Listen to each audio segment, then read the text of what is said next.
নজর রাখবো পরবর্তী সংবাদে। এই মুহূর্তে এমন একটি বিষয়ে নজর রাখবো যে পুলিশের কর্তব্যের গাফিলতি উঠে আসছে ফের একবার কাকরাবন থেকে। কাকরাবনের এলাকাবাসীরা অভিযোগ করছেন যেখানে সকাল থেকে এলাকাবাসীর একটি দুর্গন্ধ তাদের নাকে লাগছে এবং তারপরে তারা একটা বস্তা দেখতে পান। এই বস্তার ভিতর থেকেই দুর্গন্ধ আসছে বলে এলাকাবাসীরা জানিয়েছেন। যথারীতি তারা খবর দিয়েছেন পুলিশকে, কিন্তু তারপর ঘন্টা দেড়েক বাদেই পুলিশ ঘটনাস্থলে ছুটে আসে। যদিও এসে সেখানে সেভাবে তাদেরকে কোন রকম তদন্ত করতে দেখা যায়নি, উল্টে চেয়ারে দিব্যি বসে রয়েছেন, বাতাস খাচ্ছেন তিনি, এমনই ছবি ধরা পড়েছে, আপনারা দেখতেই পাচ্ছেন। এবং এই বিষয়কে কেন্দ্র করে বিস্তারিত শুরুতেই যাব, আমাদের সঙ্গে প্রতিনিধি যুক্ত হয়ে গেছে কাকরাবন থেকে অভিজিৎ সাহা। অভিজিৎ, বিষয়টা যদি একটু তুলে ধরো।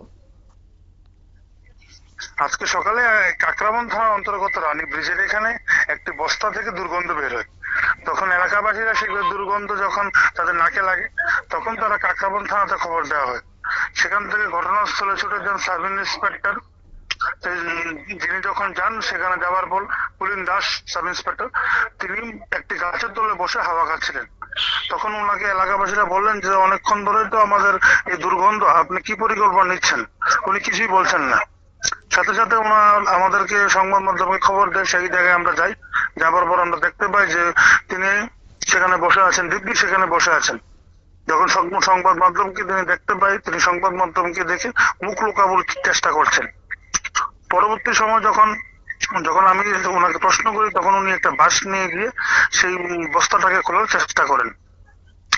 বস্তাটা খোলার পর সেখানে দেখতে পান একটা কুকুরের ছানা কে বা কাহারা মেরে একটি বস্তার মধ্যে ঢুকে সেখানে ফেলে রেখে যায়। তার থেকে সেই দুর্গন্ধটি বের হয়। কিন্তু এখন এলাকাবাসীদের যে বক্তব্য, যে পুলিশের যে গাফিলতি, সেই গাফিলতি নিয়ে কিন্তু এলাকাবাসীদের সেখানে খুব উগরে দিয়েছে। তবে কি এইভাবেই দায়িত্ব খালাস করছেন দিনের পর দিন পুলিশ বাবুরা? ওনার বিরুদ্ধে আরো বহু অভিযোগ রয়েছেন সেখানে। এবং যিনি কাকরাবন থানার ওসি দায়িত্বে রয়েছেন রাজু ভৌমিক, দীর্ঘদিন যাবৎ কাকরাবন থানাতে তিনি দায়িত্ব সহকারে পালন করছেন। উনি ওনাকে বিভিন্ন বিষয় নিয়ে সতর্ক করেছিলেন, কিন্তু সতর্ক করার পরেও উনি এখনো পর্যন্ত কোনো শুধরানোর কোনো পরিকল্পনা উনি নেননি। এবং সংবাদ মাধ্যমকে দেখার পর উনি তেলে বেগুনে উনি জ্বলে উঠেছিলেন। একেবারে অসংখ্য ধন্যবাদ তোমাকে। আপনারা শুনলেন, এবং এই বিষয়ে আমি আরো বিস্তারিত আসছি, যেখানে বলা যায় যে আজকে একটি নাটকই মঞ্চস্থ করলেন কাকরাবন থানার ডিএআর এর সাব ইন্সপেক্টর পুলিন দাস। অবশ্য আজকে এই বিষয়টি হচ্ছে যে আজ দুপুর নাগাদ কাকরাবন থানার অন্তর্গত রানী ব্রিজের নিচে একটি বস্তা থেকে প্রচন্ড পরিমাণে দুর্গন্ধ বের হচ্ছিল। আর এই দেখে এলাকাবাসীদের মধ্যে একটা কৌতূহল সৃষ্টি হয় যে কোথা থেকে আসছে এই দুর্গন্ধ, যার কারণে তারা ছুটে যান এবং তারপরে দেখতে পান যে একটি বস্তা রয়েছে এবং সেই বস্তা থেকেই দুর্গন্ধ আসছে।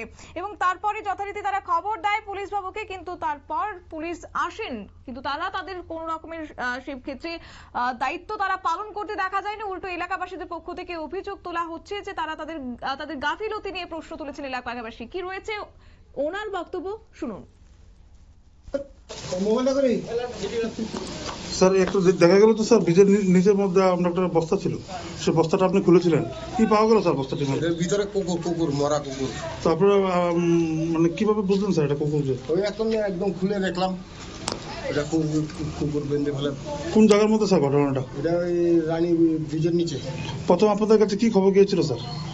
আমাদের কাছে খবর গিয়েছিল যে এখানে একটা বস্তা বান্দা পচা গন্ধ এখানে, সেই খবর আমাদের থানায় গেছে, থানার থেকে তখন আমি আসলাম। তো আপনি কি এখন এটাকে খোলার পর দেখতে পেয়েছেন সেটা কুকুর দেখলাম। শুনলেন আপনারা সেই সংশ্লিষ্ট পুলিশের বক্তব্য। অবশ্য সংবাদ মাধ্যমকে দেখে মুখ লুকোনোর চেষ্টা করেছেন এই পুলিন বাবু, এবং তারপরে সংবাদ মাধ্যমকে দেখার পর তড়ি করে একটি লাঠি নিয়ে বস্তাটি খোলার জন্য তিনি যান। কিন্তু বস্তা খোলার পর উনি দেখতে পায় যে কুকুরের ছানাকে কে বা কাহারা বস্তায় বন্দি করে ফেলে রেখেছে, এবং তারপরে সেখান থেকে বের হচ্ছে দুর্গন্ধ। যাই হোক, এই ধরনের একের পর এক অভিযোগ উঠে আসছে এই কাকরাবন সাব ইন্সপেক্টরের বিরুদ্ধে, এবং তারপরও কোনো ধরনের পদক্ষেপ গ্রহণ করা হচ্ছে না ওনার বিরুদ্ধে, এবং জানিয়ে একরাশ ক্ষোভ উগরে দিয়েছে এলাকাবাসীরা। নিয়ে ছোট্ট একটি বিজ্ঞাপন বিরতির সঙ্গে থাকুন।